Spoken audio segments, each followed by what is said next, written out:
귀한 말씀 허락하시니 감사합니다. 이 말씀 함께 나눌 때 성령께서 예배는 각 사람의 심령 가운데 교정하시고 내주하시고 조명하여 주셔서 말씀의 참 뜻을 깨달아 알아가는 시간이 되게 하여 주옵소서. 말씀을 통해 하나님을 더 알아가는 은혜의 시간이 되게 하여 주옵소서. 예수 그리스도의 이름으로 기도합니다. 아멘. 할렐루야. 오늘은 몇 장의 그림을 함께 보면서 오늘 말씀을 시작하려고 합니다. 스크린에 있는 그림을 봐주시면요. 최근에 개봉했던 영화 나폴레옹입니다. 작년 11월 달에 개봉을 했죠. 이 영화는 1789년 우리 잘 알고 있는 프랑스 대혁명을 배경으로 하는 영화입니다. 루이 16세가 통치하던 당시에 프랑스는 미국의 독립전쟁을 지원하느라고 국고가 바닥나고 경제가 굉장히 어려운 상황이었습니다. 그래서 당시 프랑스는 우리가 알고 있는 삼부회의라 그래서 왕을 제외하고 귀족과 성직자와 우리 시민의 대표로 이루어지는 그런 의결체를 갖고 있었는데 많은 재정을 확보하기 위해서 세금을 걷어야 되는데 귀족과 성직자를 제외하고 시민 대표들에게 그 세금을 부과하게 되는 것이죠. 근데 여기서 말하는 그 시민 대표라는 것은 우리가 흔히 얘기하는 부르주아들을 이야기하는 거죠.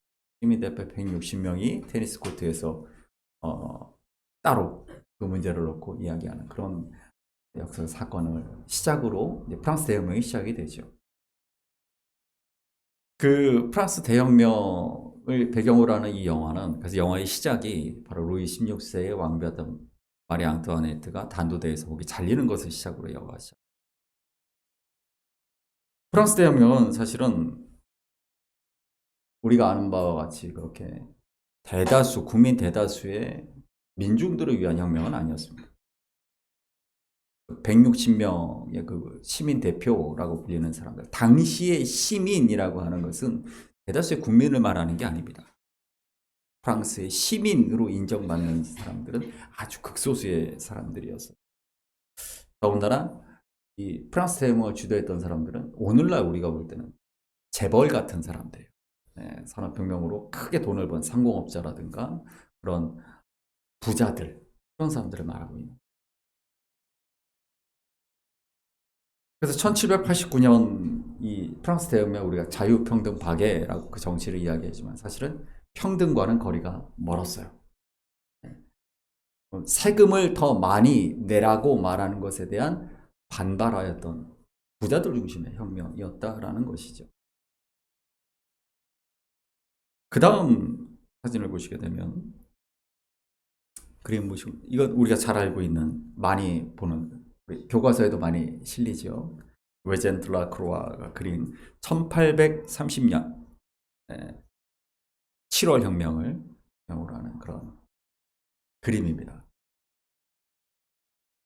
이 그림의 제목은 민중을 이끄는 자유의 여신이라고. 우리가 잘 아는 바와 같이 1789년 그 프랑스 대혁명은 결국 루이 16세보다 더 큰 왕권을 갖고 있는 나폴레옹 황제를 불러내는 그러한 일이 돼버리고 말았죠. 자유도 평등도 다 오히려 더 이전보다 더 힘든 그런 세상이 되었다는 거죠. 그래서 1815년에 나폴레옹이 워털루 전쟁에서 패배해서 결국 그가 권좌에서 완전히 물러나게 된 이후에 다시 루이 16세의 손이었던 루이 18세가 다시 부르봉 왕조가 복위하게 됩니다. 그리고 1830년 이 7월 혁명이 일어나게 된 것은 1789년 그 혁명을 통하여서 자산가가 된 사람들이 있었어요. 재벌은 아니어도 중산층의 위치에 있는 많은 사람들이 생겨나게 된 거예요. 그들에게 당시 대혁명 당시에 그들에게 분배되었었던 귀족들과 수도원, 성당 이런 곳이 갖고 있었던 토지 이런 부분들을 몰수하려고 했었던 사건에서 시작이 됩니다. 그래서 1830년 이 7월 혁명도 역시 이 앞에 나와 있는 이 대표적인 인물을 통해서도 우리가 볼 수 있지만 당시에 뿌띠 부르즈와라고 하는 중산층들이 중심으로 된 혁명이었어요. 대다수의 프랑스 국민들 상황과 상관이 없었다는 것이죠. 그래서 세 번째, 네. 우리 잘 알고 있는 2012년 우리나라에서 개봉했었던 레 미제라블입니다.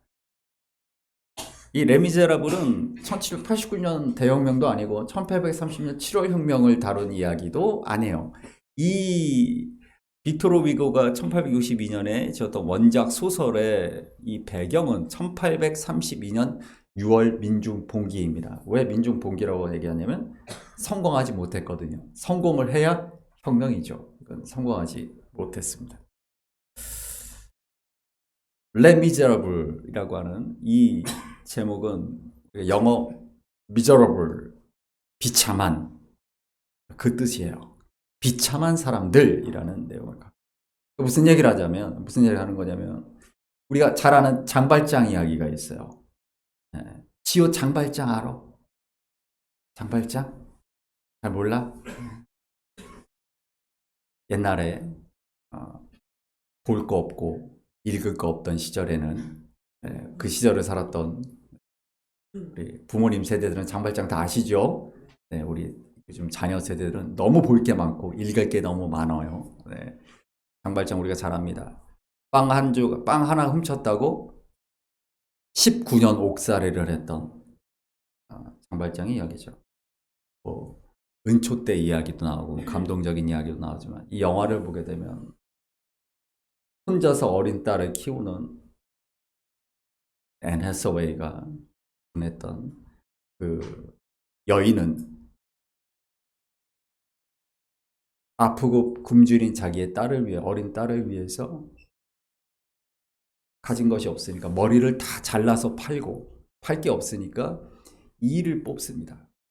이 하나에 10프랑씩 생리를 뽑아서 이를 팔고 더 팔 게 없으니까 나중엔 몸을 팔고 그러다 병이 걸려 죽게 되죠. 홀로 남은 그 딸을 장발장이 코제트라는 그 아이를 친딸처럼 키우는 그런 이야기가 담겨진 게 레미제라블.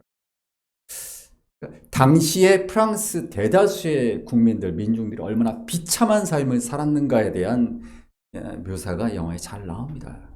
비참한 사람들, 이 비참한 사람들, 불쌍한 사람들을 바라보는 시각이죠. 두 번의 큰 혁명이 있었지만 그것은 비참한 사람들, 대다수의 민중들을 위한 혁명이 아니었어요. 가진 자들을 위한 혁명이었다는 것이죠.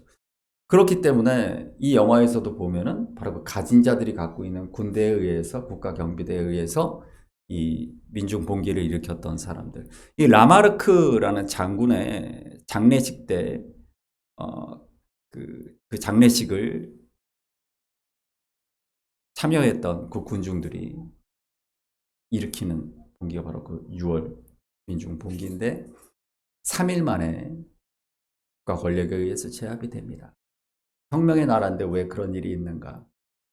이들이 주장했던 것은 이 라마르크라는 장군이 실제로 살아있을 때 가장 그가 주장했던 것이 뭐냐면 모든 국민에게 투표권을 줘야 된다는 거예요. 모든 국민에게. 그때 당시에 1830년 7월 혁명을 통해서 이루어진 제도는 뭐냐면 직접세 1년에 200프랑 이상씩을 낼 수 있는 사람들, 그러니까 자산가들만 투표권을 가질 수 있다예요. 평등하지 않은 거예요. 우리가 프랑스 대혁명이 평등을 이야기한다고 생각하지만 그렇지 않습니다. 장사할 수 있는 자유, 내가 돈을 벌 수 있는 자유를 외쳤던 사람들이 주도했던 것이 프랑스 대혁명, 그리고 1830년 7월 혁명이었죠. 평등의 이념은 말로만 주어졌을 뿐 비참한 사람들의 삶이 바로 프랑스 당시의 대다수의 민중들의 삶이었다라는 것이죠. 그래서 이 작가는 빅토르 위고는 바로 그들을 바라보는 안타깝고 따뜻한 시선으로 이 소설을 쓰게 됩니다. 모든 사람에게 투표권을 주어야 한다고 주장했었던 그 라마르크 장군의 장례식에 모여든 이들이 외치는 거예요. 여러분, 모든 사람에게 투표권을 줘야 된다는 말이 무슨 의미일까요? 우리가 오늘날 민주주의 국가들은 모두 그렇죠. 국민 주권을 이야기합니다. 국가의 모든 권력은 국민으로부터 나온다. 그것을 표현하는 것이 투표권이죠. 정치가들은 투표권이 없는 사람들의 말에 귀 기울이지 않아요. 그래서 어려운 사람들, 대다수의 민중들은 정말 이때 당시에 프랑스 대부분의 대다수의 민중들은 자기 어린 딸에게 먹일 음식을 사기 위해, 빵 한 조각을 사기 위해 자기 이를 뽑아야 했던 그런 비참한 삶을 살았다라는 것이죠. 지금은 누구에게나 있는 투표권을 갖기 위해 피 흘렸던 그런 혁명의 피를 다루는 영화가 바로 이 레미제라블. 아직 보지 않으신 분들은 꼭 한번 감상하시길 바랍니다. 우리가 오늘 공동회의가 있는데요. 공동회의는 바로 이 시대, 이런 시대 종교 개혁을 통해서 모든 이들에게 투표권을 준 것입니다. 여러분, 그래서 종교 개혁이 얼마나 큰 의미가 있는지를 알 수가 있어요. 모든 하나님의 백성들은 동등한 권리를 갖는다. 이 성경의 원리를 주장하였던 것이 장로교 종교 개혁이에요. 그러니까 여러분, 재직회, 공동의회가 얼마나 귀한 것인지를 우리가 알아야 합니다. 그리고 그것이 얼마나 성경적인가, 우리가 그 이야기를 오늘 함께 나누려고 합니다. 오늘 본문이 우리가 말씀보았던 스가랴는 우리가 지난 시간에 제가 학계를 다루면서 그 시대적 배경이라든가 당시에 유대인들 포로에서 돌아왔던 유대 백성들의 비참한 삶에 대해서 제가 잠깐 언급을 드렸던 것을 여러분 기억하실 수 있으실 것입니다. 시편 126편에 눈물을 흘리며 씨를 뿌리는 자는 기쁨으로 단을 거두리로다 라는 그 시의 배경이 바로 포로에서 돌아온 백성들의 이야기예요. 왜 눈물을 흘리며 씨를 뿌리러 나간다고요? 그렇죠. 집에서 유나가 먹을 게 없어서 배고파서 울고 있는 거예요. 유나가 3일을 굶었어요. 먹을 게 없어요. 그런데도 우리 허윤정 집사님이 씨를 뿌리지 않으면 내년에 거둘 게 없는 거예요. 그러니까 울고불고 하는 우리 유나를 떼어놓고 눈물을 흘리면서 나가서 씨를 뿌리는 것이죠. 왜요? 70년 황폐화됐던 그 땅을 다시 일구기 위하여 살아갔던 그 포로 귀환하였던 당시의 유대 백성들의 그 비참한 삶을 표현하고 있는 게 그 시편 126편의 시입니다. 그런 시간, 그런 시대를 살았다라는 것이죠. 스가랴 선지자가 학계 선지자와 함께 동역했던 시기가 바로 그때입니다. 스가랴 1장 1절의 말씀을 보게 되면 보겠습니다. 다리오 왕 제2년 8째 여호와의 말씀이 이또의 손자 베레가의 아들 선지자 스가랴에게 말이라 이르시되, 우리가 지난 시간에 봤던 다리오 왕 2년, 그러니까 BC 520년이죠. 4장 9절 말씀 보십니다. 스룹바벨의 손이 이 성전의 기초를 놓았은즉 그의 손이 또한 그 일을 마치리라 하셨나니 만군의 여호와께서 나를 너희에게 물으신 줄을 내가 알리라 하셨느니라. 아멘. 스룹바벨이 돌아와서 성전의 기초를 놓은 것이 언제입니까? 고레스 왕 때죠. 다리오 왕의 선대 왕 때 이래요. 무려 16년간이나 성전이 건축되다가 멈춰 있었어요. 건축되다가 말았던 그 성전은 황폐화되어 있던 바로 그 상태였고, 그 시대 유다 백성들의 그 비참한 삶 속에서 선포된 희망의 메시지가 바로 스가랴서입니다. 우리가 9장 말씀을 잠깐 볼 텐데요. 여러분 성경을 한번 펴보십시오. 9장 9절 말씀 잠깐 보시면 9장 9절 10절 한번 같이 읽어보겠습니다. 9장 9절 10절 말씀입니다. 시작. 시온에 따라 크게 기뻐할지어다. 예루살렘에 따라 즐거이 부를지어다. 보라, 내 왕이 내게 임하시나니 그는 공의로우시며 은을 베푸시며 겸손하여서 나귀를 타시나니 나귀의 작은 것 곧 나귀 새끼니라. 내가 에브라임의 병거와 예루살렘의 말을 끊겠고 전쟁하는 활도 끊으리니 그가 이방 사람에게 화평을 전할 것이요 그의 통치는 바다에서 바다까지 이르고 유브라데 강에서 땅끝까지 이르리라. 아멘. 그렇습니다.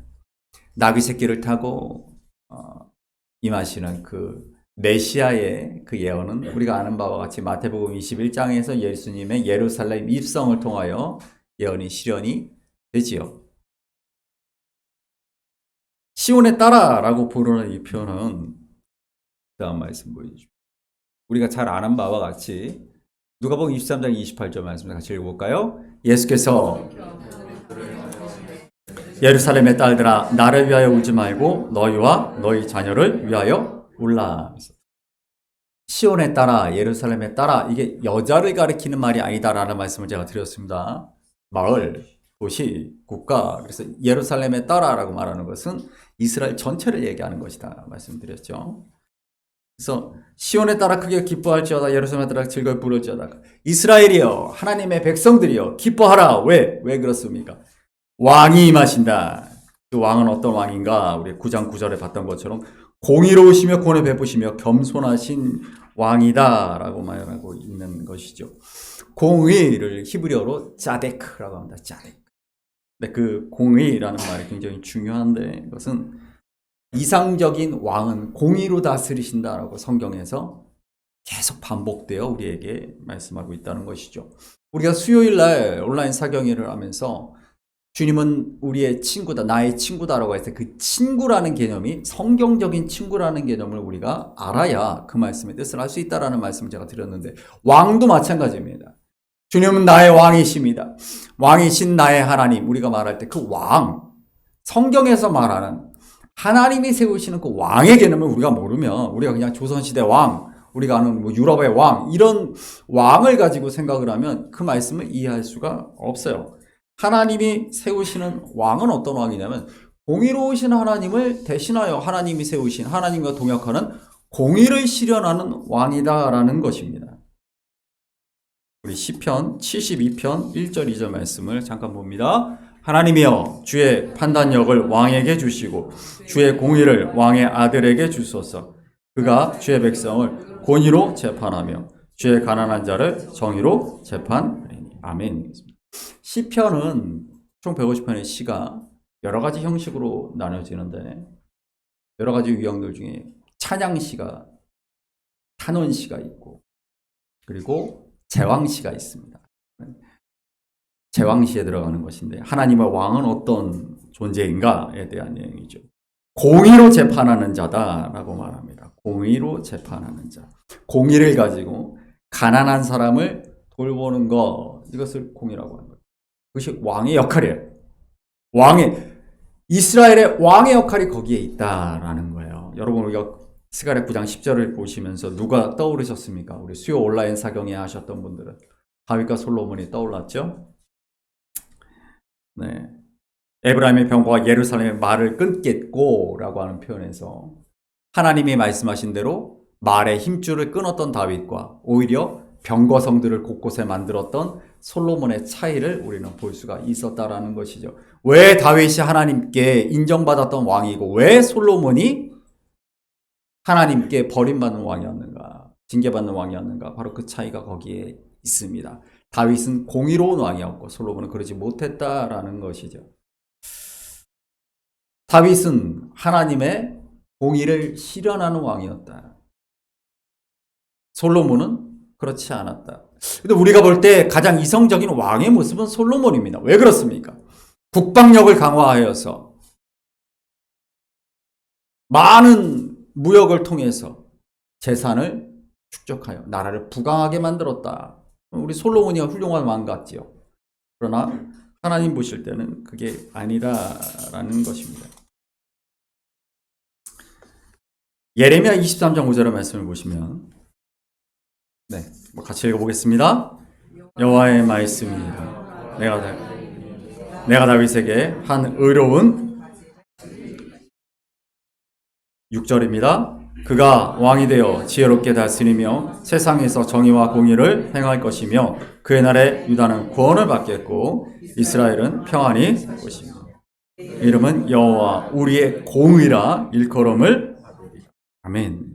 바로 그 차데크라고 합니다. 그 제데크 하나님의 공의를 실현하는 사람이 왕이다라는 것이죠. 그리고 예레미야 선지자의 그 말처럼 다윗에게 한 가지, 즉 다윗의 후손으로 오실 메시아는 어떤 분인가? 의로운 분이다라는 것인데 그 의로운 그분이 어떤 분이시냐면 정의와 공의를 행할 것이고 여호와 우리의 공의라고 부름을 받을 분이다라고 하는 것이죠. 그러니까 세상의 왕과 하나님이 세우시는 왕의 차이, 공의로우신 하나님이 어떤 차이가 있는가를 보여주고 있는 것입니다. 잠언 31장의 말씀을 보시게 되면 잠언은 우리가 아는 바와 같이 솔로몬 왕이 지은 것이죠. 잠언 31장 1절을 보게 되면 그 솔로몬의 왕의 어머니가 솔로몬에게 줬던 왕은 이래야 한다라는 그 말을 담고 있는데요. 우리 8절 9절 말씀이 있습니다. 시작. 너는 벙어리처럼 할 말을 못하는 고통 속에 있는 사람들의 송사를 변호하여 입을 열어라. 너는 공의로운 재판을 하고 입을 열어 억눌린 사람과 궁핍한 사람들의 판결을 바로 하여라. 아멘. 이스라엘의 왕의 역할은 어떤 것이냐면 여기 있는 것처럼 말을 제대로 하지 못하는 사람, 고통 속에 있는 사람을 위하여 그들을 변호하는 사람이다라는 겁니다. 뿐만 아니라 억눌린 사람, 궁핍한 사람들을 위하여 일하는 것, 그게 공의다라고 말하는 거예요. 우리 십계명에 있는 것처럼 고아와 과부와 이방인과 나그네를 위하여 가장 힘이 없고 연약하고 세상에서는 손가락질을 받고 세상에서 대우받지 못하는 사람들을 오히려 그들을 돕고 그들을 일으키고 하나님이 왕에게 큰 힘을 주시는 이유는 그 힘을 가지고 그 억압받는 자, 가난한 자, 궁핍한 자, 차별받는 자들을 높이라는 거예요. 그래서 공의는 다른 표현으로 공평과 같습니다. 우리 아까 봤던 평등의 개념이 어떤 평등의 개념인가? 세상은 가진 자가 더 많이 갖게 되고 빼앗기는 자는 더 많이 뺏기게 되는 것이죠. 점점 양극화의 간격이 커지는 것입니다. 하나님이 세우시는 왕의 역할은 뭐냐면 이 간극을 줄이는 거예요. 이 간극을 줄여서 평등하게 만드는 것. 그것을 공의라고 합니다. 시편 89편 14절을 보시게 되면 하나님이 어떤 분이신가 보겠습니다.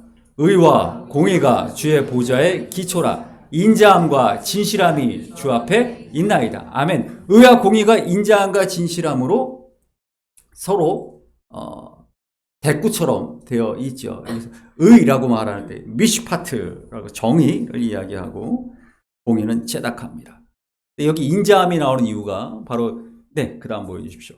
정의는 미슈파트라고 하고 공의는 제닥하라고 합니다. 이내는 헤세드, 은혜라는 말로 번역이 되죠. 인자함이라는 것이죠. 왜 그렇게 되는가? 공의를 베푸는 그 바탕은 무엇인가? 그것이 헤세드예요. 헤세드라는 것이 우리말로 우리 성경에서 은혜, 긍휼, 자비 이런 단어로 같은 말인 헤세드라는 말을 그렇게 여러 가지 단어로 번역을 하였습니다. 우리 출애굽기 20장 6절을 보시면요. 나를 사랑하고 내 계명을 지키는 자에게는 천대까지 은혜를 베푸느니라 라고 말할 때 그 은혜가 바로 헤세드입니다. 그 다음 보여주십시오. 다음이요. 호세아 6장 6절에서 나는 번제보다 제사를 원치 아니하며 번제보다 무엇을 원하신다고요? 그렇죠. 하나님을 아는 것, 인애를 베푸는 것을 원한다. 거기에 인애가 뭐냐면 헤세드예요. 같은 말인데 인애, 은혜, 자비, 궁율 다 나옵니다. 왜냐하면 하세드라는 이 헤세드의 원 뜻이 뭐냐면 하세드다. 사랑하다에서 나옵니다. 하나님은 사랑의 하나님이시다 라고 말하는 그 하나님의 성품을 이야기하는 게 헤세드예요. 그러니까 헤세드는 뭐냐면 불쌍하게 보는 것이에요. 비참함을 불쌍히 여기고 그 불쌍한 이들에게 하나님께서 사랑을 베푸시는 것이 헤세드입니다. 거기에 기반하는 것이 공의라는 거예요. 그래서 그들을 일으키고 높이고 치유하고 그들을 위하여 역사하시는 하나님을 다스리심을 바로 공의라고 표현하고 있는 것입니다. 미시파트는 샤파트라는 재판하다에서 나온 말입니다. 미슈파트는 정의라고 하는 하나님의 준엄하신 재판을 이야기하는 거죠. 그래서 우리가 하나님을 공의로우신 하나님, 정의로우신 하나님이라고 말할 때 그분이 끝없이 은혜를 베푸시기도 하고 끝없이 용서하시기도 하지만 분명히 그분이 준엄하신 그분의 잣대를 가지고 심판하시는 분이다라는 것도 포함됩니다. 그래서 정의와 공의가 같이 있는 거예요. 그런데 정의보다 공의가 앞섭니다. 하나님의 성품은 사랑의 하나님이시기 때문인 것이죠. 그러니까 하나님이 헤세드의 하나님이시기 때문에 그분은 제다카로 다스리신다라는 이야기를 하고 있는 것이죠. 바로 그 공의로우신 하나님, 그 하나님이 메시아 예수 그리스도를 보내시는데 그분이 바로 공의의 왕으로 오신다라는 것이죠. 그래서 그 메시아를 기다렸다는 거예요. 누가 기다렸습니까? 스가랴 선지자가 선포할 때 이때 당시에 그 대다수의 유대 사람들, 유대 포로에서 돌아온 유대 백성들, 그 비참한 사람들, 레미제라블, 그 비참한 우리의 이 비참한 속에서 아무도 우리를 불쌍히 여기지 않는데 누가 우리를 불쌍히 여기고 우리를 도와줄까? 우리를 구원할까? 그들이 기다렸던 그 공의로운 하나님, 공의로 세상을 다스리시는 하나님. 그래서 우리는 예수 그리스도께서 오시는 그 놀라운 그 역사의 사건을 복음서를 통해 보게 됩니다. 여러분 우리가 잘 아는 바와 같이 요한복음 5장 말씀 잠깐 보시면 5절 6절 말씀 잠깐 읽어볼까요? 거기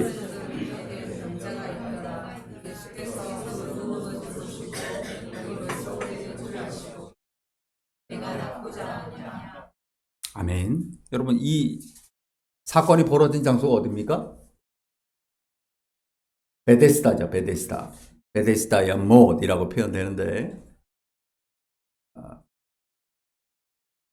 예루살렘은 산 위에 지어진 도시이기 때문에 늘 물이 부족했어요. 기온샘에서 물이 나긴 하지만 그것으로 다윗 시대보다 훨씬 더 커졌던 예루살렘의 모든 사람들을 먹이기가 굉장히 어려웠습니다. 예수님 당시에 예루살렘에 거주했던 사람들이 한 4만 명 정도 되는데 굉장히 많은 사람들이 살았기 때문에 그래서 빗물, 비가 올 때, 우기 때 빗물을 저장하는 큰 저장소를 만들었는데 그게 베데스다입니다. 양문 곁에 있어서 양문을 통과하면 나옵니다. 그래서 이 베데스다는 정결례를 행하는 곳이기도 했어요. 베들레헴에서 키운 양들을 성전에서는 아침마다 저녁마다 상번제로 번제를 드리고 제사 때마다 양을 드리죠. 그래서 양들을 들여오면서 양들이 씻기는 곳입니다. 거기서 씻긴다라는 표현은 정결례를 행하는 거예요. 근데 양만 하는 게 아니라 성전에 들어가기 전에 사람들도 거기서 정결례를 행합니다. 그런데 성전에는 다 들어갈 수 있는 게 아니에요. 죄인은 들어갈 수 없죠. 근데 당시에 그 죄인을 어떤 사람이 죄인이냐? 가난한 사람, 병든 사람, 장애가 있는 사람, 이런 사람은 죄인인 거예요. 안식일에 일하는 사람, 이런 사람 죄인입니다. 왜 안식일에 일을 하겠어요? 그렇죠. 너무 가난한 사람들, 안식일이라도 일해야 되는 사람들, 다른 사람들은 안식일에 일을 안 하니까 그 일을 안 하는 사람의 일을 대신 안식일에 함으로써 죄인이 되는 사람들이죠. 예수님이 태어나실 때 누가복음에서 예수님을 처음 맞이하였던 저들밖에 한밤중에 양팀에 잠자던 목자들이 그런 죄인들이에요. 양 주인은 안식일을 지킬 수 있지만 양이 안식일이라고 풀을 안 먹습니까? 늑대가 안 덤빕니까? 아니죠. 누군가는 해야 돼, 그 일을. 그 일을 하는 사람들이 죄인이었어요. 그래서 목자는 가장 낮은 기업, 가장 손가락질 받는 사람들입니다. 그런 사람들이 메시아의 탄생에 처음으로 초청받는 것이죠. 예수님의 오심은 그런 사건입니다. 그래서 이 베데스다라는 이 장소, 수많은 사람들이 정결례를 행하고 성전으로 들어갔지만 이 38년 된 병자는 성전에 갈 수가 없어요. 왜? 병에 걸렸으니까. 부정한 자인 거예요. 죄인인 거예요. 죄를 졌으니까 네가 병에 걸렸지. 죄를 졌으니까 네가 장애를 가지고 태어났지. 죄를 졌으니까 네가 그렇게 복을 못 받고 가난하지. 사람들이 손가락질을 받아요. 베데스다라는 말은요, 벳하세드. 우리 헤세드가 뭐라 그랬습니까? 인애, 은혜, 긍휼, 자비 이런 뜻이죠. 긍휼의 집, 인애의 집, 은혜의 집이죠. 근데 정반대였어요. 그곳에서 성전에 들어가지 못하고 내가 병이 나야 성전에 갈 수 있단 말이에요. 38년이나 거기서 눈물을 흘리고 있었단 말이에요. 부정한 자라고 손가락질을 받았습니다. 누구보다 인애가, 누구보다 긍휼과 자비가 필요했던 그 가난하고 아프고 손가락질 받았던, 차별받았던 사람들이 그 베데스다에 모여서 울고 있었어요. 주님이 그곳을 가셨습니다. 주님이 그 비참한 사람들을 바라보십니다. 그들을 낫게 하시죠. 이게 공의예요. 이게 공의로 다스리시는 왕이라는 겁니다. 예수 그리스도를 우리가 왕이다라고 부르는 이유가 거기에 있어요. 여러분 나중에 성지 가시게 되면 베데스다도 꼭 한번 가보시기 바랍니다. 에스겔 33장 19절 말씀 보시면 읽어보겠습니다. 만일 그 악에서 떠나 정의와 공의대로 행하면 살리라. 아멘. 성도의 삶은 어떤 삶이냐? 바로 그 하나님의 정의와 공의대로 행하는 것입니다. 여러분 우리가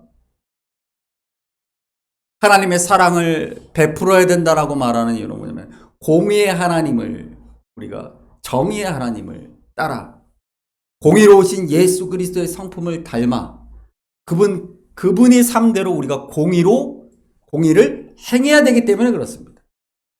우리의 공의를 행하는 것이 우리의 사명이기 때문에 그렇습니다. 불쌍히 여기는 눈을 우리가 가져야 합니다.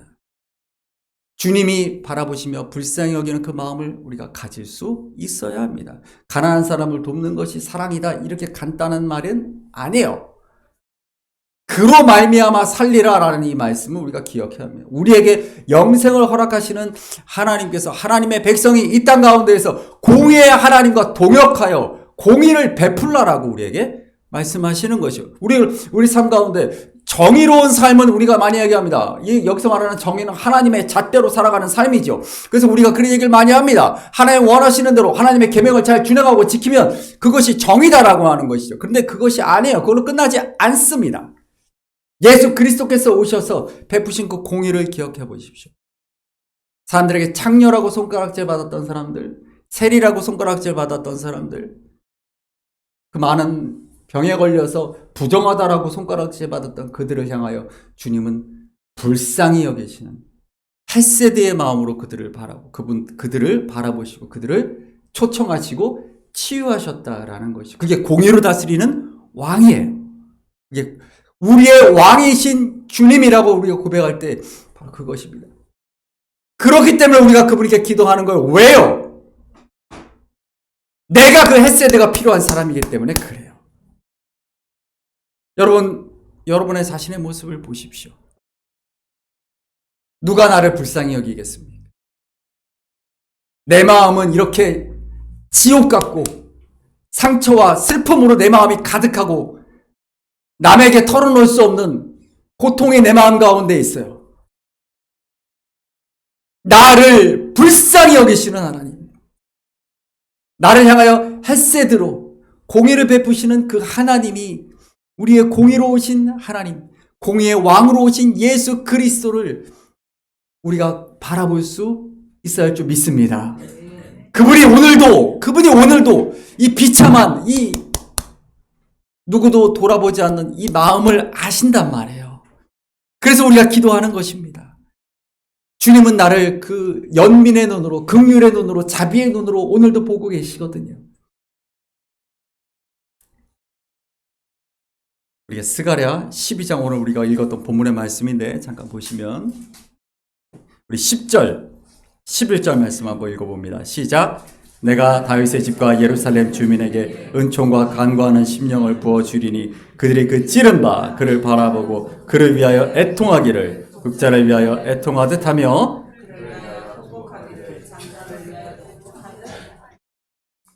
11절입니다. 그날에 예루살렘에